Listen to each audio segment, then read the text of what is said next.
Hello again and welcome to Little Bangor Stories with me, Anne-Marie Foster. This time I went on a wander through Bangor Castle, an imposing building which sits in parkland on the edge of Castle Park. A former family home, it became the seat of power for Bangor Borough Council, which became North Down Borough Council, and now is the setting for meetings of Ards and North Down Borough Council. My guests were two former councillors, but I don't need to say much more, except prepare for tales of tea trolleys, a royal visitor, and a ghost. We're in the main chamber of Bangor Castle, which was the town hall, which is now the City Hall. And I'm here with Karen Douglas and Ian Sinclair, who are both former councillors. Karen was a councillor in Ards and North Down Borough Council, and Ian was with the old North Down Borough Council. And Karen, you were mayor as well. That's right, yes, back in 2022. Okay. Yep. So it's a big moment when you're elected to represent your constituency in a council like this. Can you remember the first time you were ever in this chamber?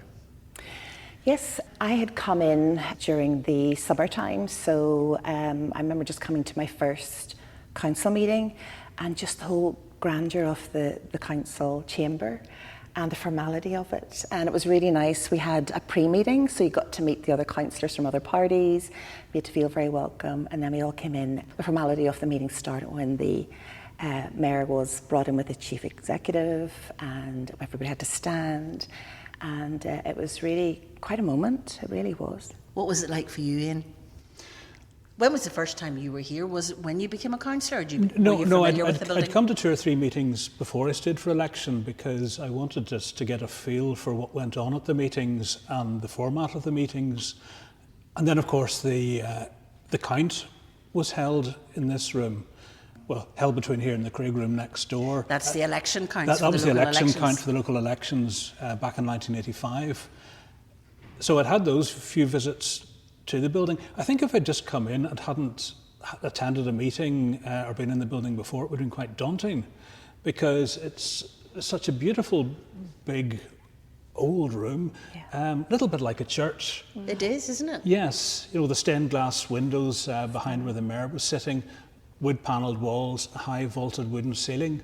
So it gave a sense of occasion to the council meetings, which I just don't think you would get in a modern building.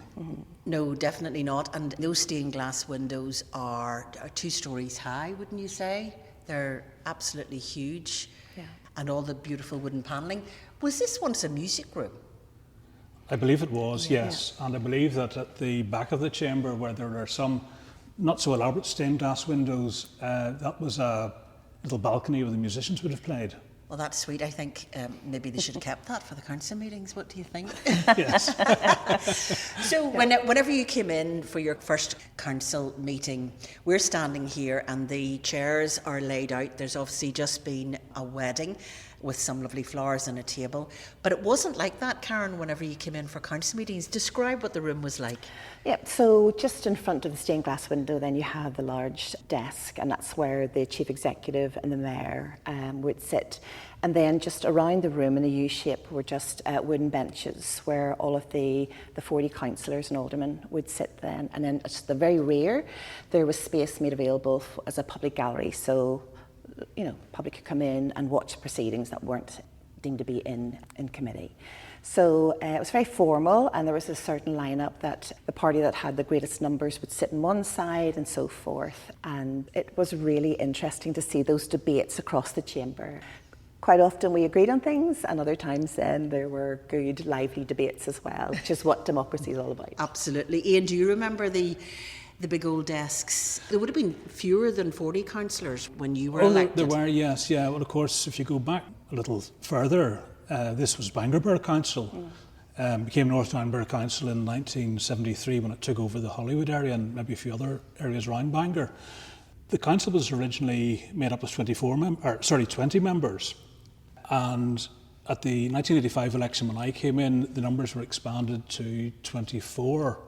So they'd these big desks, like the desks you would see in an old film in a schoolroom, you know, the master would have sat at.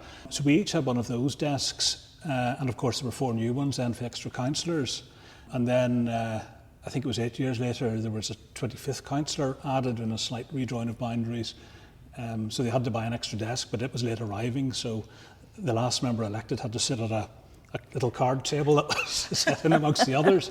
But we didn't sit in party groups, certainly not in the 1985 to 89 session. You were allocated a desk in the order in which you were elected. And I think that remained the case throughout my time in the council. So I would have been sitting with, I was an independent unionist member, I had a DUP member on one side, Alliance member on the other side, and it mixed up a little bit over the years.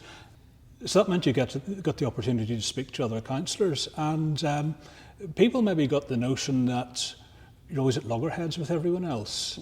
But I would be chatting to my Lance colleague or whatever, and when I'd been on the council for a while and somebody new had come in and was beside me, you'd explain the procedure and one thing or other. You weren't influencing what they were thinking, but you worked together in that respect so that they knew what was going on and they could make their best judgment on the decisions. Did you have big desks as well, Karen? Were they more table? No, they were just like canteen tables with like a tablecloth thrown over them. Yeah. So we couldn't fit the big desks in. I think they. No, you couldn't. Yeah, and the big seats. So it was these regular seats just to get 40 members in. It was quite a push. Yeah. Tell me, Ian, did you ever fill up your desk with all the papers? Because they were pretty huge, those desks. Big tops that you lifted up. Lifted up. Did you have a drawer as well? I think there might have been a drawer as well. Oh, okay. Yeah. No, I'd tend to bring the papers home with me. So maybe if we take a wee walk up, we're just walking up through where the bride and groom must have walked not an hour or so ago. Yes. Up to a magnificent, huge big desk with one huge chair and one on either side of it. And that chair, of course, is where the mayor sits, Karen, isn't that right? What was it like to sit there? I think what Ian said earlier, it was very daunting the first time because when you come in, you're announced by the chief executive, it's really grand, and all the other councillors and aldermen, they all stand and you come in, you bow, and then you take your seat, or you stay standing actually, and then you take the Lord's Prayer. And it's really quite overwhelming because all the eyes are on you as you come in, and you want to make sure that you don't trip or fall, and you want to make sure you place yourself right, and you're just thinking about how the meeting's going to go. And of course, in my day, everything was televised and recorded.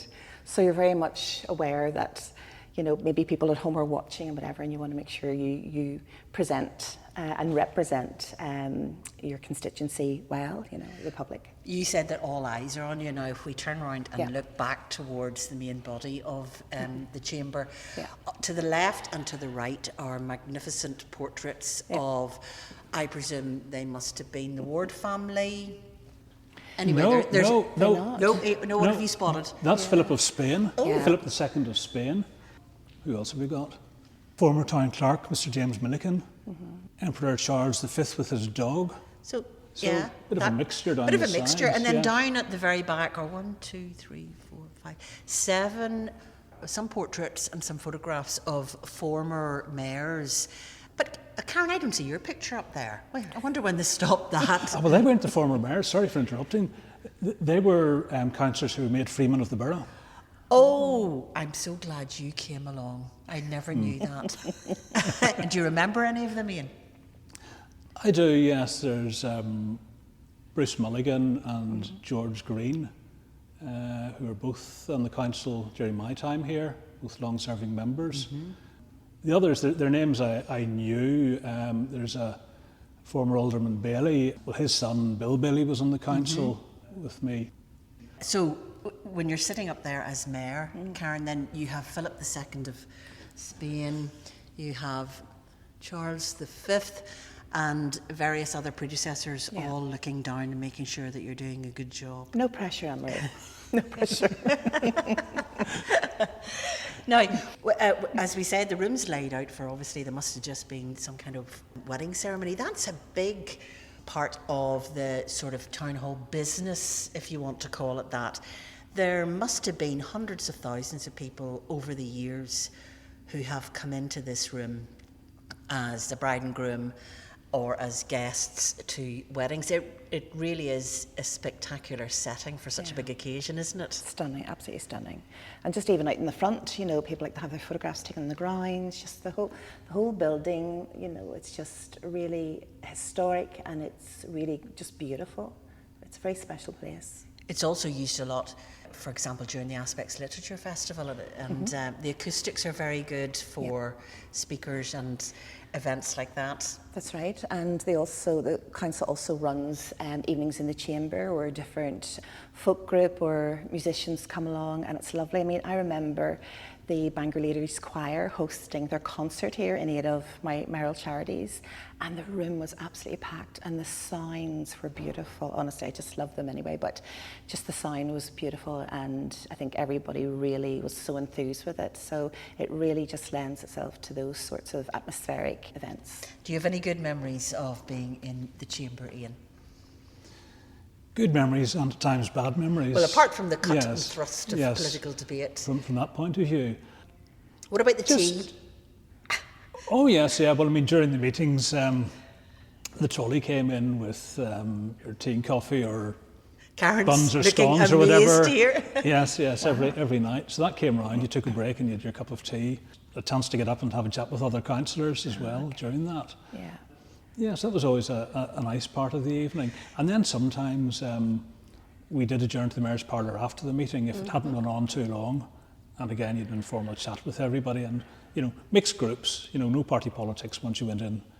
Now, an interesting thing about the mayor's parlour in those days was, and correct me if I'm wrong, a local brewery supplied beer to the mayor's parlour? My understanding was that the Marchioness of Dufferin and Ava, Lindy Guinness, being a member of the Guinness family, arranged for a keg of Guinness and a keg of Harp to come here every so often.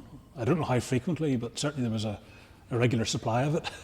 And can you remember, was there a regular queue of councillors after or even during the meetings who might have availed of those delights?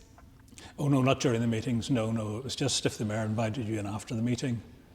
So you didn't go in every week after a council or a committee meeting, but just from time to time. I take it you didn't get tea or coffee during your meetings? So the way we ran it was our meetings would have started at 7 and then we would have had a break at 9 o'clock and we'd have gone into the Craig room where we'd have had some light refreshments and tea and coffee and then come back in. But our meetings, the year that I was mayor, they ran into 1 o'clock in the morning. So every 2 hours we had to have a break, just for a comfort break, and also because we had Democratic Services who were, you know, scribbling away just what people were saying to get the cut and thrust of it. But no, we had nobody coming around with a little trolley. We actually went out, and I think you needed to stretch your legs and just let things maybe calm a bit as well. So it was good. And as you say, maybe talk through issues with people as well. It was an opportunity to network. When you were councillor Ian, I know for a fact, because I would have sat there myself, there was a press table right in the middle of all the councillors. Do you remember that? I do indeed, yes. Can you remember any of the journalists from the local paper, The Spectator, who would have sat at that table? Well, other than yourself, I think Karen English occasionally, and Karen Patterson for quite a while. Oh, right, okay, and yes. Of course, both of those you and I ended up working with in other walks of life. And do you remember Joy Bannister? I remember Joy, but I don't remember her ever coming to the meetings. Well, she was the one who actually came up, and I sort of sat beside her and watched how she handled meetings. Yes. Before then I became the correspondent for the council. And did you have reporters here, Karen, in your day as well? Not when I was mayor, but before that, when I was a councillor initially, we would have had the same situation, Julie or Ian or whoever would have come in. But then when we went online, it was so much easier for people to work from home, work remotely, and just to log in and, you know, record, I suppose, matters then. So. And of course, you were actually mayor during sort of the end stage of the COVID pandemics and the lockdowns and things like that. So that must have been tough. It was. I mean, we were so grateful that we had the technology to be able for people to work from home, work remotely, and been able to still access. And then just as the lockdown was easing, we were able to come together a bit more. I mean, we did have the masks and the dividers, those things up to kind of keep staff safe and the councillors safe. But I think the online bit that was something that I was keen to bring forward in terms of transparency, but actually just in terms of remote working. So if somebody was ill or they had caring responsibilities for a child or a parent, they were able to look after them within their own home, but still be part of the process, which was wonderful. Yeah, but still not as grand as sitting here in this lovely Not chamber. I'm sure you're all the glad same. to get back to it again, were you? I think so, although I think probably there's still some flexibility that there will be occasions when people do link in from home or from their work or from their car if they're travelling, whatever. But I think it's less formal, so I think there is something about people being together in the room and that networking and still having that sense of, as you say, occasion and the authority and the importance of coming together to make decisions on behalf of the borough. So. Yeah. Ian, you didn't make mayor. I made it to deputy mayor. Oh, you made it to deputy mayor. Deputy Very mayor, good. yeah. Mm-hmm. Brilliant. So tell me a wee bit about the There. chain that you wore. Can you remember what it was made of? I can, yes. It was quite a heavy chain, and it was made of medals that had been won by somebody at the Royal Dublin Show. For? Poultry and things like that. Yes. And it was commonly known as, can you remember? The hen chain. Right, I don't remember it being called that, did I?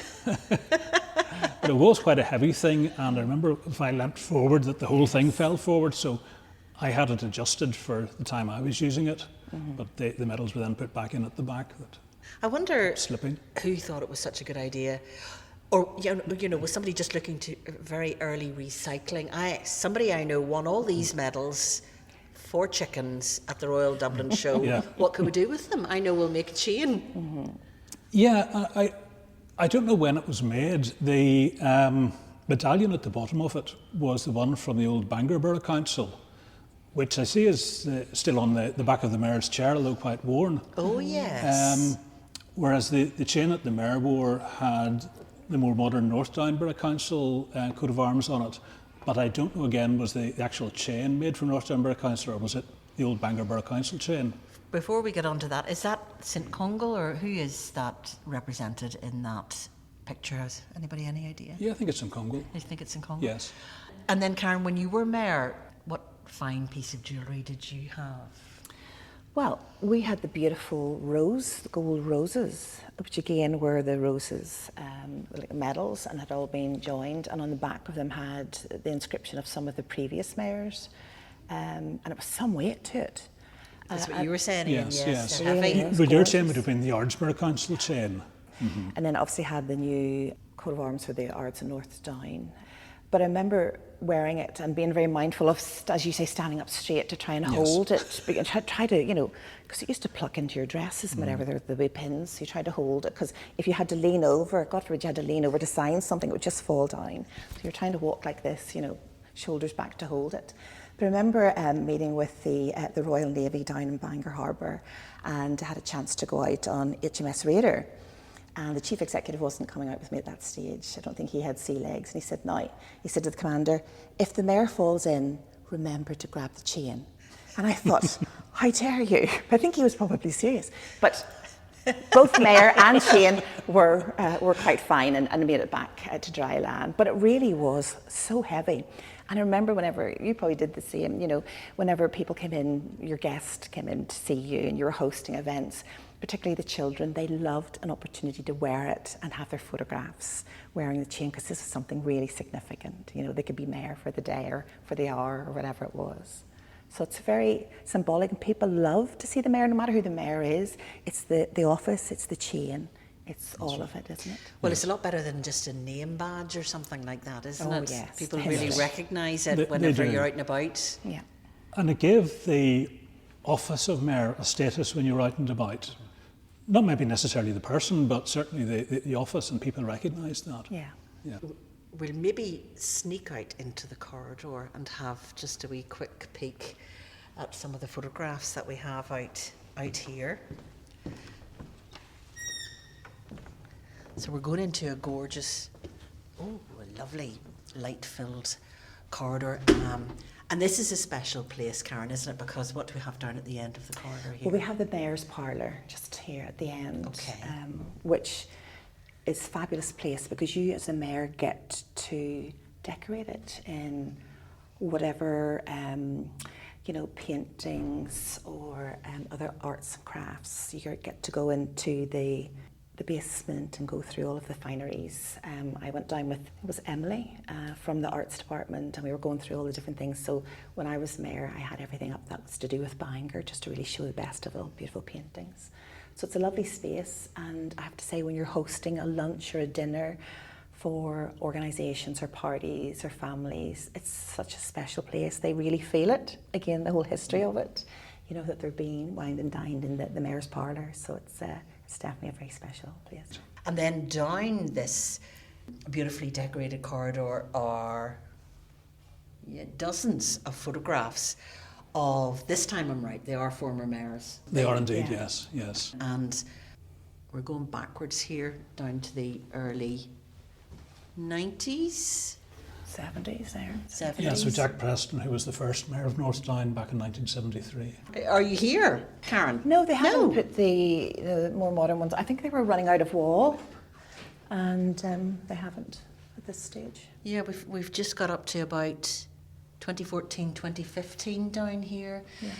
And then on the other side of the wall are pictures of the big groups of councillors. And I'm just going to go down a wee bit further on down here. There's 1993 and 1982 and 1980. So, Ian, what were your years? 85 to? 85 to 89, and then 93 to 97.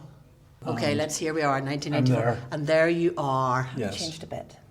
Thank you. The hair's a lot whiter. So let's see, who was mayor in your year? Brian Wilson. Brian Wilson, right in the front and centre there, on the lawn. And some days it's clearly sunnier than others. Opposite those photographs are old black and white ones of the borough of Bangor, 1949. And then we're up to 1973. There's a big thing missing in these photographs. Karen, can you figure out what it is? Yeah, a few females. All males, yeah. I wonder when the first woman councillor was elected to Bangor or Northdown Borough Council.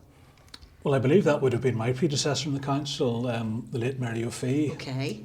who would have gone into the Bangor Borough Council in the late 1960s, I would think. Yeah.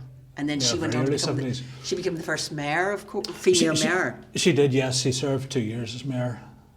And then after that, she also served as mayoress to Councillor Old. He was a bachelor and got married to act as mayoress during his time. That's quite right. Yes, I'd forgotten about that. We'll take another wee wander back down here because we're now going into a gorgeous foyer area.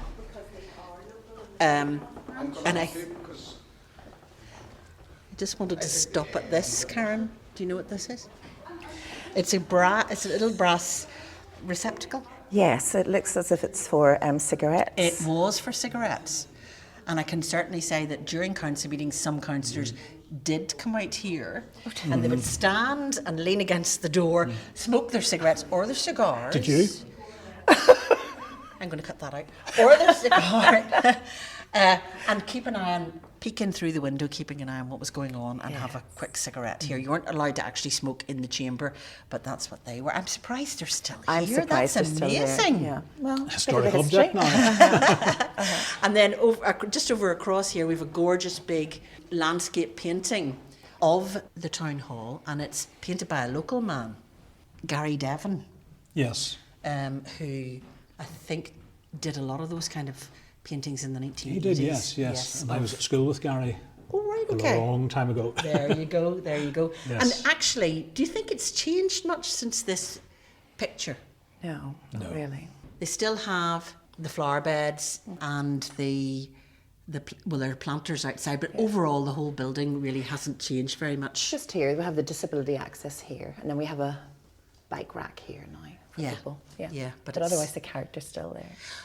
So as we look at this, we're familiar with the council chamber and maybe the mayor's parlour, and perhaps a couple of the other rooms where planning meetings might have been held or things like that. Did either of you get to see much more of the town hall? The upper floors, other parts of it? Oh, yes. It would have been very rare that I would have gone into anybody's office. If I needed to speak to an officer or a member of staff, generally the reception called them down and we had a chat with them. But I did have a few tours of the buildings over the years. To see the ghost? I wasn't aware of any ghost in my time. I never heard of it. Oh no, did you? Oh, absolutely, yes. Tell us all about it. So yeah, like yourself, Ian, just would have had a good opportunity to have a look around. And quite often people who would have visited wanted to have a look around to see what the building was like. And it's certainly not fit for, office work nowadays when you think of the demands. But there was the history of the ghosts. And the idea was that if you went downstairs to where now the ladies' bathrooms are, just through the chamber downstairs, I think her name was it Maud? And that Maud had been seen and had been felt in the past.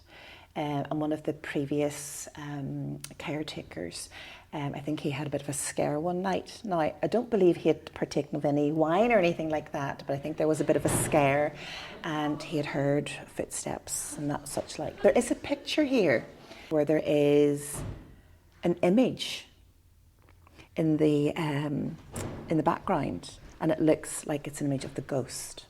You mentioned the town hall used to have caretakers, and we're looking again at the picture that Gary Devon did of the town hall. And if I remember rightly, there's the front door into the town hall reception, and the caretaker's apartment was sort of in the tower block up above it. I'm not sure exactly where it was, but there's a door to the left of the main entrance, and that would have been the front door for the caretaker's apartment. So it certainly would have been that part of the building. The building doesn't have a caretaker anymore, I don't think. Did it have one in your time, Karen? It wasn't called a caretaker, but it was certainly somebody who would have kind of managed it, made sure it was open and closed. Did they live here? No. They used to. Oh, they did in my time, yeah. Superintendents, we called them. Of course, that's right. And it was a husband and wife job. That's right, it always was. Yes. They would have been here wandering around all the time if you were in and out. Yeah, I know. It would have been quite a nice job, I think, except if you met the ghost. Yeah. Yes. That's probably why they were in couples, for safety. Okay, well, we'll head back into the council chamber again through more of the gorgeous doors. So I interrupted you earlier on, Ian. I was asking you maybe about your memories of being in the council chamber and being a councillor, the best times, the worst times, what sticks out? I think certainly the best times would have been when we were having receptions for local individuals or groups who had achieved something. And to bring them in and to recognise what they had done was always very nice. We had all sorts of sporting events and other events going on in the borough, and we would have brought people in from those to recognise what they were doing and to give recognition to the importance of the event to the borough. So those things were always particularly nice. I suppose maybe our constituents thought it was all just a bit of a jolly, but it was always good to promote the borough. Yeah. And particularly with these events, when you had so many people coming from all parts of the UK and Ireland, just to make them feel welcome. And then a lot of them would be encouraged to come back. Now, another nice time was when we returned with Bregenz in Austria, and we had the delegation across. And that reflected the historic link between Bangor and Europe, and Bangor Abbey in particular, and the saints in St Columbanus leaving from Bangor and going through Europe to bring back Christianity to a continent that had lost it at that time. So that was, I felt, a very important occasion, and it gave the opportunity for a lot of our school children then to go on visits out to Bregenz, and for children from Bregenz to come across and experience life in Northern Ireland. There's no doubt that anybody coming to visit the town hall, the city hall, as soon as they walk in here, it is jaw-dropping, really. I can't. Yes.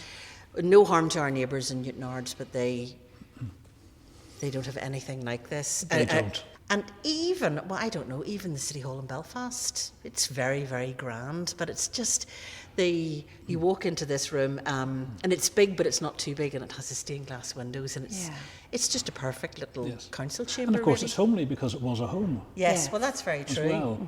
And part of the fabric of Bangor for centuries, not this specific building, but there has been a Bangor Castle on or beside this building, the site of this building for centuries. So it's rooted in Bangor.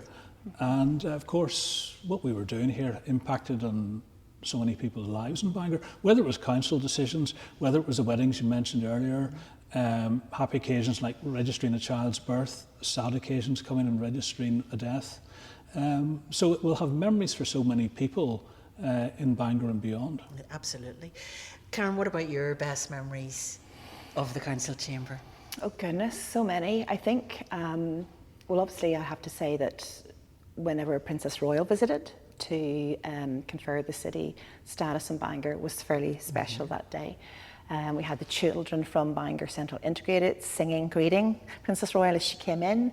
And then we had lots of different charity voluntary groups, local business leaders, obviously the elected reps. And she spoke to everybody. She spent so much time talking to people. But the actual ceremony itself, when Her Royal Highness unveiled the actual document, she got quite emotional, and she said it was the first time that she had seen King Charles, his signature on any document, because it wasn't long after the sad passing of her mother, the late Queen. So that was a very special day for Bangor. I think on another occasion we had the Freedom of the Borough for Gary Lightbody here, and I had 2 Freedoms of the Borough the year that I was mayor, the other one being with the Irish Guards, and it was quite grand and big, and they were marching, but for Gary it was something that seemed a bit more personal and intimate, that kind of homely feel that you described to Ian. And he was interviewed on stage with, I think it was Pete Snodden at the time, and it felt very intimate, like we were just listening in on a fireside chat and talking about his great work. And that was a real honour to recognise the fantastic work and philanthropy of a Bangor man. And then we went round to the museum, which Mary O'Fee obviously had a lot to do with in its inception. And we had a nice, again, informal dinner.